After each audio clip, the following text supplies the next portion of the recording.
This is a 10, a 3500, and a $100 espresso maker. I always wondered, what difference does it make? And isn't it just coffee?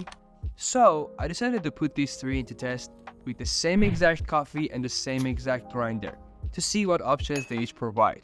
And believe me, you have no idea of how far things could go.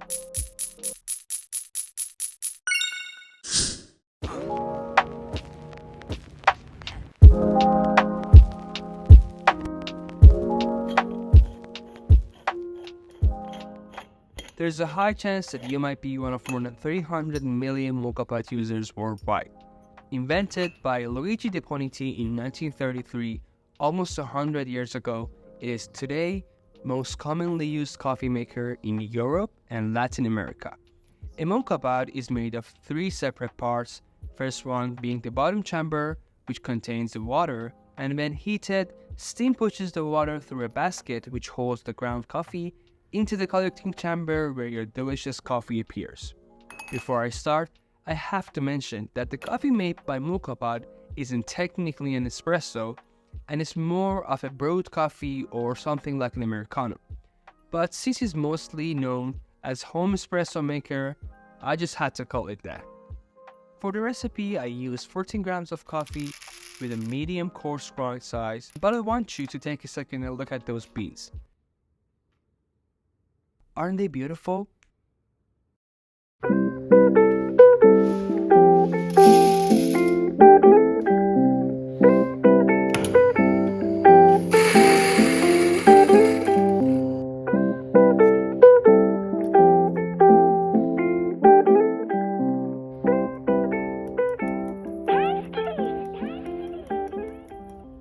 I usually find it less bitter and more sweet when I use medium coarse for this gadget.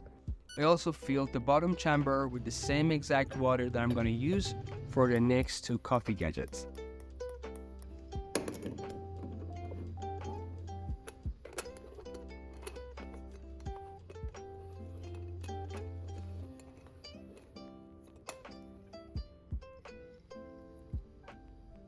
Next up, I put it on the stove and wait for my coffee to appear. At this point, when the coffee aroma hit me, I couldn't wait to make coffee with the $3,000 machine. But before that, it's time to do the ultimate flavor test.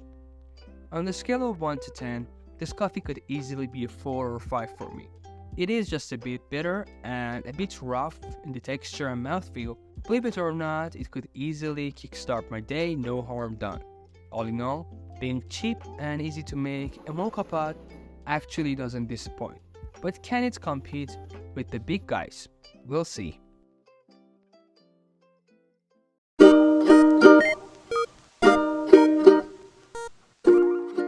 Alright, next up is my own $100 Mebashi home espresso maker. Actually, I got this as my 18-year-old birthday gift, and I've been using it ever since at home. Technically, this falls in the category of home espresso makers, and ranging in a wide price range. They come in all different brands and models, but this one is actually a cheaper one. But are they good?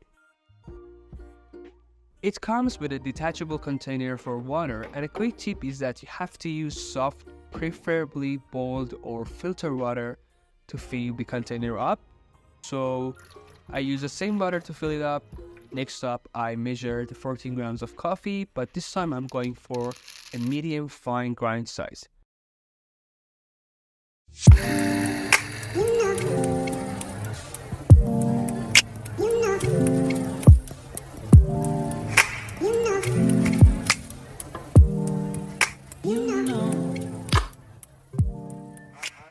This machine actually comes with a tool, and it is used for measuring and preparing your coffee bed.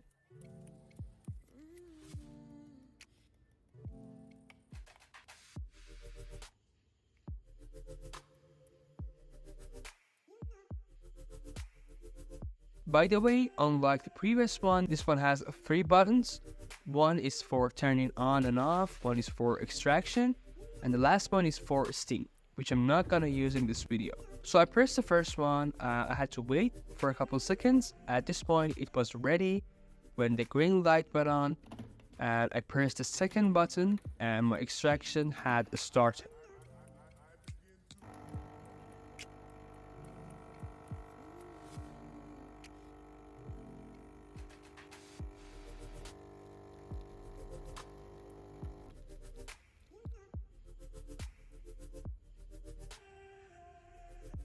Now it's time for the ultimate flavor test. In comparison to the previous shot, this one had a fuller body and a thicker texture. As you can see, it had a nice golden crema. This one was a lot more stronger and it didn't have that roughness in the body. It was a bit better, but for this price, I was fully satisfied.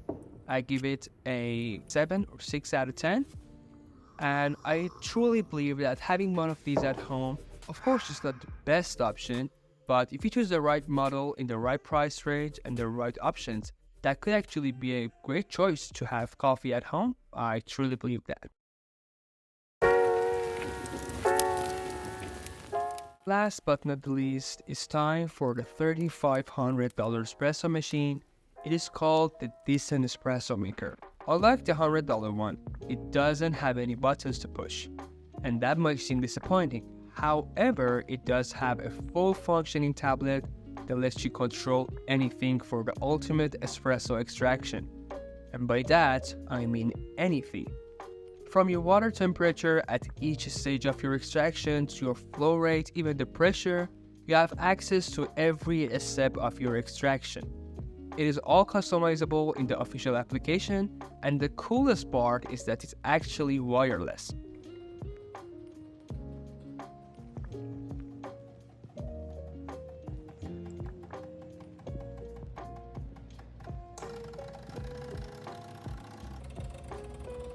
The app has lots of customizable profiles, but I do believe that for each coffee you're gonna use, there is a trial and error and an experimental phase to make sure you have the right setting from your grind size. Of course, you have this for every gadget, but it might take a bit more time since there are lots of options to controlling this gadget, and it does need some education.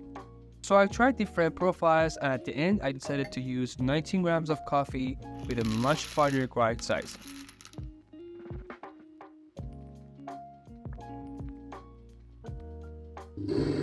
Just like the Mabashi, the Decent has a portafilter to hold the basket, and by just looking at it, you could easily tell the quality difference.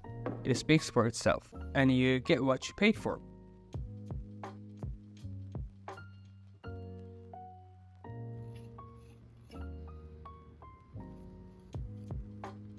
So I add my coffee ground, I prepared my coffee bed, and now it's time for the ultimate naked shower screenshot. Yep, that's what I'm talking about. Alright, ladies and gentlemen, it's time for the ultimate flavor test. You have no idea how it turned out. My coffee had extreme fruity notes, extreme velvety body, and you could actually feel stone fruit citrusy flavor notes in it with a sugary, chocolatey aftertaste. Do you really need more than $3,000 espresso machine? And if not, who does? The Decent is designed to be used in the most high-tech coffee labs and coffee companies who need to be super precise when it comes to coffee and espresso. You need to be educated about your coffee, which is going to lead into a better coffee and a more appreciation to your coffee. So instead of spending thousands of dollars on gadgets, you could easily spend $100 or a little bit more or less, a couple hundred maybe, and you could easily have a good coffee at home. But what's more important is that the more you educate yourself, the more you experiment with different lines of coffee, different origins, different processings, different gadgets, the more you start enjoying it. Doesn't matter if you have the $10, $100, or a more expensive one, what matters is to appreciate what you have. And speaking of education, in this channel, I'm going to cover lots of different coffee experiments, lots of fun experiments with coffee. So I would be really thankful if you could subscribe. In case you wondered, it is Izad the Coffee Guy.